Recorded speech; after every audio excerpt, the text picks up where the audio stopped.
दोस्तों, रोजमर्रा की भागदौड़ वाली जिंदगी में क्या आप जीवन में अनुभव हो रहे अच्छी और खूबसूरत चीजों को आप एक्नॉलेज करते हो? जीवन में जो जैसा है क्या उसे आप स्वीकार करते हो? क्या उनका आभार भी व्यक्त करते हो आप? या सिर्फ जीवन की कमियों के बारे में ही हमेशा कंप्लेन करते रहते हो? माँ दुर्गा का एक स्वरूप है जो हमें जीवन का एक महत्वपूर्ण पाठ पढ़ा जाती है। ये वीडियो आपको जीवन जीने का एक अलग दृष्टिकोण जरूर प्रदान करेगा। वीडियो को आखिर तक जरूर देखिए। आज हम माँ दुर्गा के 9 स्वरूपों में से जो 8वां स्वरूप है माँ महागौरी, इनके बारे में चर्चा करने जा रहे हैं। मैं हूँ राजेश मजुमदार और इंडियन ट्रेजरी ऑफ विजडम पे आप सभी का स्वागत करता हूँ मैं। तो सीधे चलते हैं सिंबल्स के सेगमेंट में और पता लगाते हैं कि सिंबल्स में क्या दिखता है। अगर आपको इस चैनल का कंटेंट अच्छा लगता है और अभी तक आपने सब्सक्राइब नहीं किया हो तो तुरंत सब्सक्राइब बटन पर क्लिक कर दीजिए और रेगुलर अपडेट्स मिलने के लिए बेल आइकन को जरूर दबाना। माँ महागौरी के रूप में दुर्गा माँ को नवरात्रि के 8वें दिन पूजा जाता है और आपके स्क्रीन पर आपको इनकी छवि अभी दिख रही होगी। इनके त्वचा का रंग बिल्कुल चमकता हुआ ब्राइट सफेद दर्शाया जाता है और इनके वस्त्र भी सफेद रंग के हैं और ये सफेद नंदी बैल पर विराजमान होती है। महागौरी ये नाम महा और गौरी इन 2 शब्दों से बना हुआ है, जिसमें महा का अर्थ है महान यानी बड़ा और गौरी का अर्थ है सफेद रंग का होना। इनका सफेद रंग का होना ये पूर्णतः विपरीत है माँ दुर्गा के इसके पहले के स्वरूप कालरात्रि से, जो पूरी काली रंग की दिखाई जाती है। माँ कालरात्रि ये प्रलय का एक रूपक है, खराब समय का रूपक है, जिसमें सब कुछ नष्ट हो जाता है, कुछ भी हमारे इच्छा के अनुसार नहीं होता है और सब जगह अंधेरा होता है। पर माँ गौरी का सफेद स्वरूप अंधकार के बिल्कुल विपरीत उजालित है, अंधकार से दूर है, यानी अच्छे समय के बारे में ये सूचित करता है, जब सब कुछ सुंदर होता है, हमारे इच्छाओं के अनुसार होता है। महागौरी का अर्थ है वो रूप जो सुंदर है और शुभ है। दोस्तों, देखा जाए तो प्रकृति के भी 2 चरम स्वरूप हमें दिखाई देते हैं, जहाँ एक और महागौरी यानी सब कुछ कुशल मंगल होता है हमारे संसार में, हमारे प्रकृति में, और कोई भी विकट परिस्थिति नहीं होती है, और दूसरी ओर प्रकृति में कालरात्रि भी दिखाई देती है जो भयानक और विनाशकारी होती है, जैसे भूचाल आ गया, सुनामी आ गया या बाढ़ या सूखे की स्थिति आ गई। इस प्रकार की विपदा में सब कुछ नष्ट हो जाता है।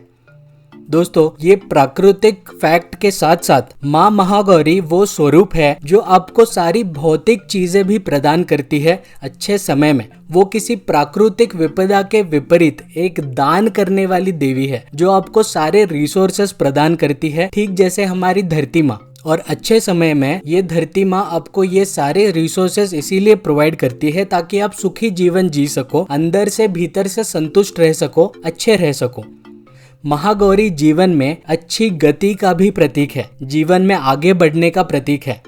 बुरे समय को भुलाकर हमें हमेशा आभार व्यक्त करना चाहिए, हमेशा हमारे प्रकृति और हमारे परिस्थिति के बारे में। इसी बात की सीख हमें माँ महागौरी के चिन्हों से हमें मिलती है।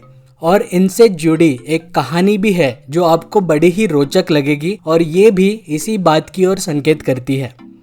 दोस्तों, हर हफ्ते रविवार को मैं और इस चैनल के कुछ सब्सक्राइबर्स मिलकर भगवत गीता के श्लोकों पर समालोचना करते हैं और हर श्लोक को बहुत ही प्रैक्टिकल और लॉजिकल तरीके से समझने की कोशिश करते हैं। भगवत गीता के वीकली सेशंस में मेरे साथ अगर आपको जुड़ना है तो तुरंत डिस्क्रिप्शन में दिए गए गूगल फॉर्म को फिलअप कर दीजिए। कहानी कुछ इस प्रकार है। कालरात्रि के स्वरूप में असुरों से लड़ते लड़ते पार्वती माँ काली पड़ जाती है और अपने इस स्वरूप से वो नाखुश होती है। वो भगवान ब्रह्मा की उपासना करती है और प्रार्थना करती है कि काले स्वरूप को उन्हें सफेद करने की बड़ी इच्छा है। भगवान ब्रह्मा पार्वती को फिर एक उपाय बताते हैं। वो उन्हें हिमालय पर्वत पर मानसरोवर में डुबकी लगाने को कहते हैं।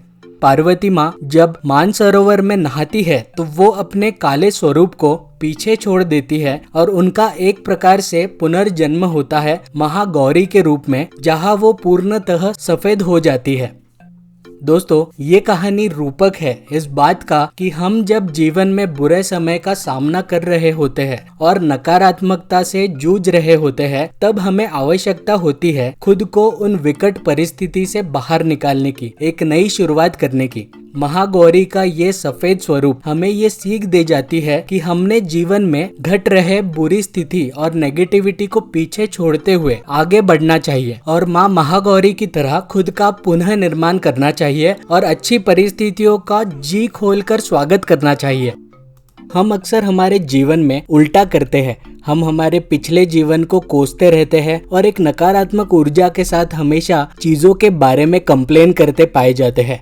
हमें ऐसा नहीं करना चाहिए और सकारात्मकता से खुद को आगे की ओर बढ़ाना चाहिए और एक फ्रेश स्टार्ट करना चाहिए जीवन में। और इसका सर्वोत्तम उचित मार्ग है अपने जीवन में जो हमारे पास अच्छी चीजें हैं उन सब का हम आभार व्यक्त करें।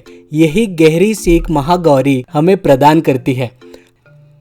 आने वाली वीडियोस में हम माँ दुर्गा के अन्य स्वरूपों के बारे में भी ऐसी ही रोचक तरीके से चर्चा करेंगे। दोस्तों, अगर आप इस चैनल के कंटेंट को पसंद करते हो और वीडियो टॉपिक्स के रिसर्च में मदद करना चाहते हो तो इस चैनल को फाइनेंशियली सपोर्ट करने के बारे में जरूर सोचें। वन टाइम कंट्रीब्यूट करने के लिए इस नंबर पे आप गूगल पे कर सकते हो और हमारा UPI ID है ITW@IDBI, जहां आप किसी भी मनी ट्रांसफरिंग ऐप से ट्रांसफर कर सकते हो। आप हमें फेसबुक और इंस्टाग्राम पर भी फॉलो कर सकते हो। वीडियो पे नीचे कमेंट करके बताएं आपको वीडियो कैसा लगा। वीडियो को लाइक कर दे और ज्यादा शेयर करें और चैनल को अभी तक आपने सब्सक्राइब नहीं किया हो तो कर दीजिए और बेल आइकन को दबाना ना भूलना ताकि आपको रेगुलर अपडेट्स मिलते रहे। थैंक यू दोस्तों फॉर वॉचिंग एंड जल्दी मिलते हैं अगले वीडियो में।